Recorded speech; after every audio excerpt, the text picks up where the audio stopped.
Hello ஹேவிவர்ஸ். இந்த வீடியோவில் பார்த்தீங்கன்னா டிஎன் 2026 மூவியோட ரிவ்யூ தான் பார்க்க போகிறோம். இந்த படத்தோட ஃபுல் ஃபார்ம் தங்க நட்சத்திரம் 2026. இது வந்து பார்த்தீங்கன்னா ஒரு பொலிட்டிக்கல் சட்டையர் ட்ராமா ஜானரில் எடுக்கப்பட்ட ஒரு படம். ஸோ இந்த படம் வந்து பார்த்தீங்கன்னா இப்போ இந்த லாஸ்ட் ஃப்ரைடே தான் தியேட்டரில் ரிலீஸ் ஆயிருக்கு. ஒரு தமிழ் மூவி இது. இந்த படத்தில் வந்து பார்த்தீங்கன்னா நாட்டி சுப்ரமணியம், எம்எஸ் பாஸ்கர், தம்பிராமையா, இளவரசு, ரெடின் கிங்ஸ்ல இவங்களாம் மெயின்லைட் பண்ணியிருக்காங்க.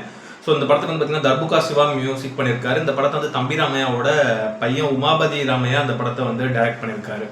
ஸோ இந்த படத்தோட ட்ரைலர் வரும்போது ரொம்ப ஒரு கான்ட்ரவர்சி ஆச்சு. இது வந்து ஏதோ நம்ம தளபதி விஜய் அவரோட ஒரு பயோபிக் மாதிரியும் அவரை ஒரு மாதிரி இழிவுபடுத்துகிற மாதிரிலாம் எடுத்துருக்காங்க அப்படி இப்படின்லாம் வந்தது. பட் அது அவங்க இந்த ஒரு ப்ரெஸ் மீட்லேயே அந்த டீம் வந்து சொல்லிட்டாங்க பிஃபோர் மூவி அந்த ப்ரொமோஷன் அப்பயே. இது வந்து எந்த ஒரு ஆக்டர் யாருமே நம்ம பர்டிகுலராக வந்து குறிப்பிட்டு சொல்ல ஒரு நார்மல் ஒரு ஜாலியான ஒரு கமர்ஷியல் படம், ஒரு பொலிட்டிக்கல் சட்டையர் படம் வந்து அந்த மாதிரி மைண்ட் செட்டில் பாருங்கன்னாங்க. நானும் அந்த ஒரு மைண்ட் செட்டில் நார்மலாக ஒரு படம் பார்க்கணும் அப்படின்ற ஒரு மைண்ட் செட்டில் தான் அந்த படம் நான் பார்க்க போனேன். ஸோ மெயினாக இந்த படத்தோட கதை என்னன்றது வந்து பார்த்தீங்கன்னா, இந்த படத்தில் வந்து ஒரு நார்த் இந்தியாவில் வந்து ஒரு படம் மட்டும் நடிச்சுட்டு அதுக்கப்புறம் கொஞ்சம் கொஞ்சமாக நல்லா டெவலப் ஆகி ஒரு பெரிய ஹீரோ வராரு. படத்தோட ஹீரோ நாட்டி நடராஜன் ஒரு பெரிய ஒரு சூப்பர் ஸ்டார் மாதிரி ஆகி ஒரு பெரிய பாக்ஸ் ஆஃபீஸ் கிங்காக ஆகிறாரு. அப்போ அவர் கூட இருக்கவங்கலாம் சேர்ந்து அவர் நீங்கள் அரசியலுக்கு போங்க அப்படின்னு சொல்லி தள்ளி விடுறாங்க. அவர் கூட இருக்க பிஏலேருந்து அவரோட ப்ரொடியூசர்ஸே வந்து பார்த்தீங்கன்னா தள்ளி விடுறாங்க, நீங்கள் வந்து அரசியலுக்கு போங்கன்னு. அவரும் அரசியல் கட்சி ஆரம்பிக்கிற ஒரு ஐடியாவில் வந்து அவர் வந்து அனௌன்ஸ்மெண்ட்டும் கொடுத்து அதுக்கான வேலைகளை செஞ்சுட்டு இருக்காரு. இதுக்கப்புறம் அவர் இந்த அரசியலில் அடுத்த லெவல் போனாரா இல்லையா அப்படின்றது அந்த படத்தோட மீதி கதை. நம்ம இந்த கதையை கேட்கும் போதே இது நம்ம தமிழ்நாட்டில் ஒருத்தரோட கதை அப்படின்ற மாதிரி தான் எல்லாருக்கும் தோணும். இந்த படத்தோட ட்ரெய்லர் பார்க்கும்போது நிறைய பேர் அப்படி தான் நினச்சாங்க. பட் உள்ளுக்குள்ளே நடந்த விஷயங்கள் டோட்டலாக வேறு. அது இந்த படம் பார்த்தீங்கன்னா தெரியும். ஸோ மெயினாக இந்த படத்தில் வந்து பார்த்தீங்கன்னா நாட்டி சுப்ரமணியம் அவரோட பெர்ஃபார்மன்ஸ் நல்லா இருந்தது, நல்லா நீட்டாக நடிச்சிருந்தாரு. ஸோ அந்த கேரக்டருக்கு என்ன தேவையோ அதுவும் அந்த ஃபர்ஸ்ட் ஹாஃப்லலாம் வந்து பார்த்தீங்கன்னா அந்த ஒரு லைக் அரைகுறையாக தமிழ் பேசிட்டு ஒரு ஹிந்திக்காரராக குல்கந்த் குமார் அப்படின்ற கேரக்டரில் வருவார். ஒரு ஆக்டராக தான் வருவார். பட் அதில் அவர் பேசுகிற அந்த ஒரு ஸ்லாங்காக இருக்கட்டும், அந்த ஒரு தமிழ் ஹிந்தி கலந்த ஸ்லாங்காக இருக்கட்டும், அவரோட ஹியூமர் எல்லாமே ரொம்ப நல்லா சூப்பராக ஒர்க் அவுட் ஆயிருந்தது. ப்ளஸ் அந்த ஒரு பொலிட்டிஷியன் ஆனதுக்கப்புறம் அந்த கம்பீரமாக அந்த ஒரு நட அவரோட அந்த பவனைகள் அதெல்லாம் வந்து அவரோட பெர்ஃபார்மன்ஸில் ரொம்ப சூப்பராக வந்து நல்லாவே நடிச்சிருந்தார் அவர். அதே மாதிரி எம்எஸ் பாஸ்கர் அவரும் இந்த படத்தில் அவர் கூட ஒரு ரோல் ஒன்று பண்ணியிருக்காரு, ஒரு பொலிட்டிஷியன் ரோல் தான் பண்ணியிருக்காரு. நீட்டாக இருந்தது அவரோட பர்ஃபார்மன்ஸ். யூஸ்ஃபுல்லாக அவரோட மேனரிசம், அவரோட அந்த ஒரு பாடி லாங்குவேஜ் அதில் வச்சு அவரோட டைலாக் டெலிவரிஸ் இதெல்லாமே ரொம்ப பிரமாதமாக வந்து ரொம்ப நல்லா நீட்டாக நடிச்சிருந்தார். அவர் மாதிரி தம்பிராமையா அவர் இதில் வந்து ஒரு கேரக்டர் ஒன்று பண்ணியிருக்காரு. கூட வர அந்த ஹீரோ கூட வரக்கூடிய ஒரு கேரக்டர் தான், பொலிட்டிஷியன் ரோல் தான். அவரோட பெர்ஃபார்மன்ஸும் நல்லா இருந்தது. அந்த பெர்ஃபார்மன்ஸ் அவரோட கேரக்டர் பார்க்கும்போது நமக்கு வந்து நிறைய பொலிட்டிஷியன்ஸ்லாம் உள்ளுக்குள்ள ஞாபகம் வந்தாங்க.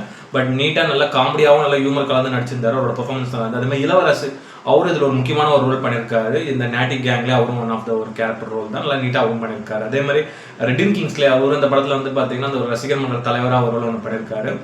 நல்லா இருந்தது. அவரும் 2-3 சீன் தான் வராரு. பட் அவரோட காமெடியெல்லாம் ஓரளவு ஒர்க் அவுட் ஆயிருக்கு. யூஸ்வலாக அவரோட அந்த ஒரு மேனரிசம் எப்படி இருக்கும் இந்த மாதிரி பண்ணுவாரோ அந்த மாதிரி தான் இந்த படத்துலையும் பண்ணியிருக்காரு. நல்லா இருந்தது அவரோட பெர்ஃபார்மன்ஸ். அது மாதிரி சாந்தினி தமிழரசன் அவங்க இந்த படத்தில் ஹீரோயினாக ஒரு ரோல் ஒன்று பண்ணியிருக்காங்க.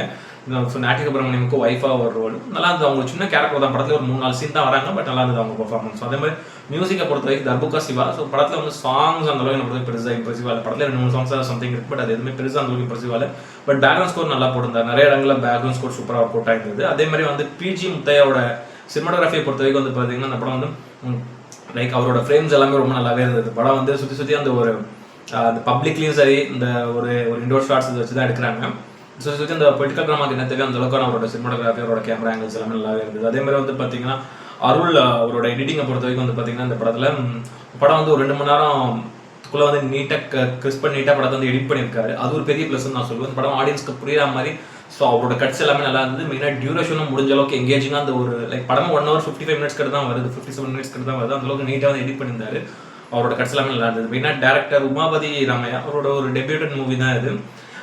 இவர் எடுத்திருக்க முதல் படத்துலேயே அவர் எடுத்திருக்க கான்செப்ட் ஒரு வில்லங்கமான கான்செப்ட் தான். ஏன்னா இதை வந்து இந்த படத்தை பார்த்தாலும் இந்த படத்தில் அவர் வச்சிருக்கக்கூடிய ஒவ்வொரு கேரக்டரோட அந்த ஒரு டீட்டெயிலிங்கை பார்த்தாலும் நிறைய பேரோட ஃபேன்ஸு நிறைய பேரோட கட்சிக்காரங்களே வந்து ஏதாவது வந்து பயங்கரமாக திட்டுவாங்க. அந்த மாதிரியான ஒரு இதுதான் இதில் அவர் வந்து நிறையா ஆக்டர்ஸ் வந்து அவர் வந்து பர்டிகுலராக மீன் பண்ணி அவர் வந்து பண்ணியிருக்காரு. அது வந்து ரஜினியாக இருக்கட்டும், சீமானா இருக்கட்டும், கமலா இருக்கட்டும், தளபதி விஜயா இருக்கட்டும். ஸோ அது மாதிரி இருக்கக்கூடிய நிறைய பொலிட்டிஷியன்ஸாக இருக்கட்டும், சொல்லணும்னா பெரிய லிஸ்ட்டு போகலாம். அத்தனை பேரை பற்றியும் அவர் வந்து இதில் வந்து கலாச்சி தள்ளிருக்காரு. அது இதை நம்ம பார்க்குற பாயிண்ட் ஆஃப் வியூவில் அவர் இவங்கள தான் சொல்கிறாருன்றது தெரியுது. பட் இது நம்ம காமனாக ஒரு பொலிட்டிக்கல் மூவியாக நம்ம இவங்களெல்லாம் மைண்டில் கொண்டு வராமல் நார்மலாக பார்த்தீங்கன்னா அந்த படம் ஓரளவு பார்க்க முடியும்.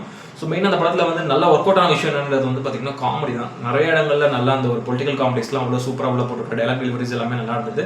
ப்ளஸ் வந்து இந்த படத்தில் பெரிய ட்விஸ்ட்னு பார்த்தீங்கன்னா எனக்கு அந்த ஒரு ப்ரீ கிளைமேக்ஸ் அண்ட் கிளைமேக்ஸில் ஒரு ட்விஸ்ட் இருக்கும். நம்ம எதிரே பார்க்க மாட்டோம்.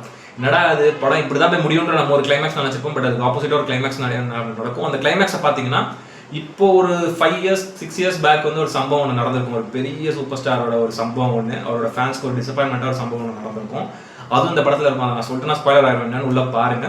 ஸோ இதில் வந்து கண்ணா முன்னாடி எல்லாம் பெரிய ஆக்டர் சூப்பர் ஸ்டார்னு பார்க்காம எல்லாரையும் போட்டு அடிச்சிருக்காரு. உள்ள டேரக்டர் எல்லாரையும் போட்டு கலாச்சி தள்ளிருக்காரு. பட் ஒரு பாலிடிக்ஸ் எப்படி இருக்கும், எந்த அளவுக்கு இருக்குன்றத ஓரளவு ஒரு டீட்டெயிலாக தெரிஞ்சு வச்சுட்டு இப்போ கூட பாலிடிக்ஸ் எப்படி நடக்குது அப்படின்ற விஷயத்தெல்லாம் அவ்வளோ நீட்டாக ஸ்க்ரீன் பிளேலாம் முடிஞ்ச அளவுக்கு எங்கேஜிங்காக எல்லாருக்கும் ஆடியன்ஸ்க்கு புரியாத மாதிரி சொல்லியிருக்காரு. அதுவும் நல்லா பாசிட்டிவாக தான். எனக்கு கொஞ்சம் ஸ்க்ரீன் பிளே நல்லா இன்ட்ரெஸ்ட்டாக மூவ் பண்ணிட்டு தான் போனார். அடுத்த நாள் நடக்கும். ஏன்னா இது கான்செப்ட் அந்த மாதிரியான ஒரு கான்செப்ட். சரி ஓகே எப்படி தான் போகுது அப்படின்ற மாதிரி அந்த ஒரு இன்ட்ரோல் பிளாக்கே சூப்பராக போய் முடிச்சிருப்பாரு.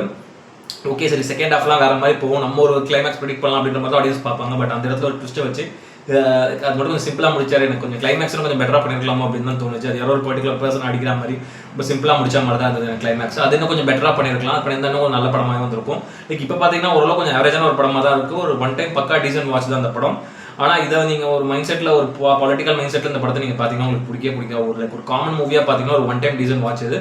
பட் அந்த ஒரு பொலிட்டிக்கல் தாட்டில் போயிட்டு இது நம்மளால தான் திட்டுறாங்க, நம்மளால தான் கலாய்க்கிறாங்க அப்படின்ற மைண்ட் செட்டில் இந்த படம் நீங்கள் பார்த்தீங்கன்னா உங்களுக்கு பெருசாக சாட்டிஸ்ஃபை பண்ணாது. பட் ஆனால் ஒரு ஆவரேஜான ஒரு மூவி தான் அது. ஒரு ஒன் டைம் டீசன்ட் வாட்ச் அது. அவருக்கு உமாபதி ரமேஷ் டேரக்டர், அவர் அந்த ஒரு டெபியூட்டன் மூவி ரொம்ப இந்த மாதிரியான ஒரு சென்சிட்டிவான ஒரு கான்செப்ட் எடுத்ததே ஒரு பெரிய விஷயம். இதுக்குள்ளேயே அவருக்கு படத்துலேயே நிறைய பிரச்சனைகள் வந்துருச்சு. பட் அது எதுவும் இப்போ பார்த்தீங்கன்னா வேற யாருமே அந்த படத்தை போட்டு பெருசாக திட்டுறதோ அடிக்கிறதோ இல்லை. ஏன்னா இதில் அவர் மியூச்சுவலாக எல்லா பொலிட்டிஷியனுமே வச்சு ஒரு மாதிரி கலாச்சி தட்டு போயிட்டார். ரொம்ப டீட்டெயிலிங்காக பார்த்தீங்கன்னா யாராவது சொல்லியிருக்காருன்னு உங்களுக்கு தெரியும் படம் பார்த்தீங்கன்னா.